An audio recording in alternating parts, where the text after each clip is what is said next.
Hi, I'm Tori Womack. I am from Idaho Falls. My family has lived there for about the past 10 years. Um, Originally, we're from Syracuse, Utah, but after my parents got a divorce, we moved here to be closer to my mom's sister here in Idaho Falls, so we've been here ever since. I am the oldest of four kids. I have a younger sister who's up here at school in Rexburg. And then I have two younger brothers, one who's a freshman in high school and one who's in middle school. Um, I live up here in Rexburg with my husband. His name is Josh. He is from Bountiful, Utah. We were married in the Ogden, Utah temple, and we've been married for about 5-ish months now. Um, okay, so my marriage vision.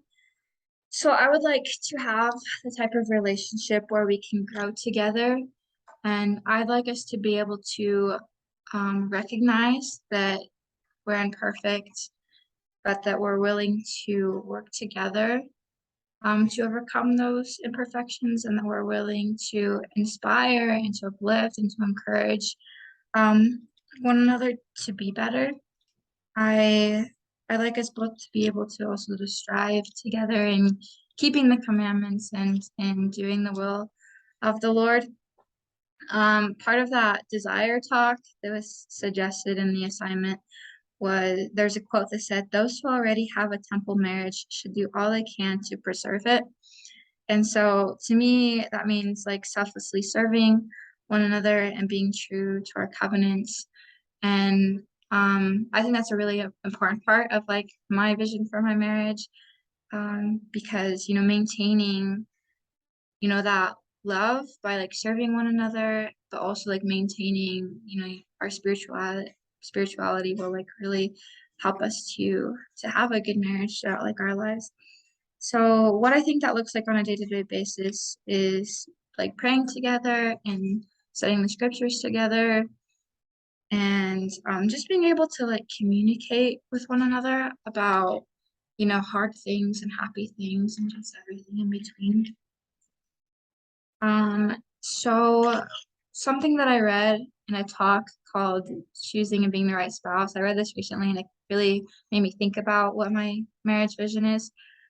So it talks about what we should look for in a companion, but it says choose a companion you can always honor, you can always respect, one who will complement you in your own life, one to whom you can give your entire heart, your entire love, your entire allegiance, your entire loyalty.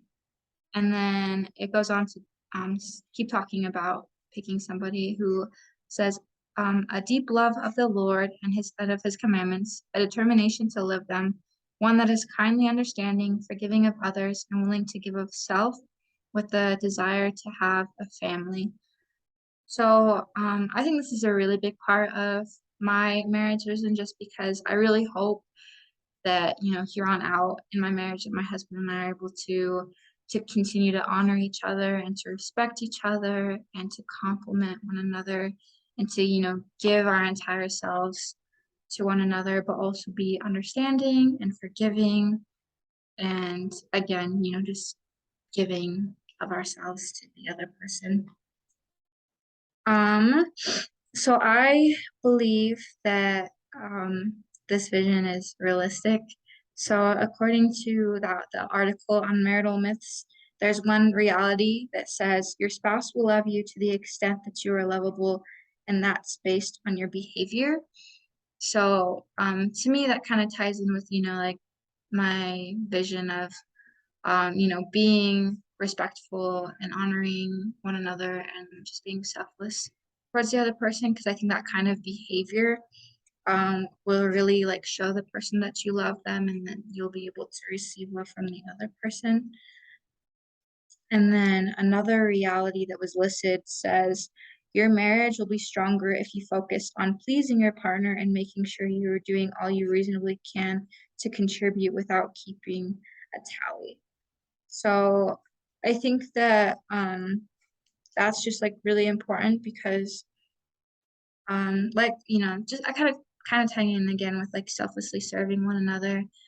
And I think that like part of honoring our marital covenants is just giving of ourselves to one another and truly striving to be Christ-like for the other person. So I think that as we're serving one another and giving of our entire selves, then I think that that will really um help to make the marriage last as long as possible. And I think that that is um what helps to make it realistic.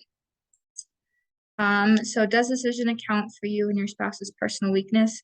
So going back to what I initially mentioned about my vision about growing together and recognizing each other's weaknesses, I think that um being able to account for each other's personal weaknesses, if we're both willing to accept that we're imperfect because we recognize that, we ourselves are imperfect, I think that helps us to develop more love for one another. And that kind of ties in with also with complimenting one another. Because what my husband is really awesome at, is my weakness, or what is my strength might be his weakness. So being able to kind of encourage and inspire each other in that way to be better and to help one another and to kind of, make up the difference. I think that that will really account for those weaknesses.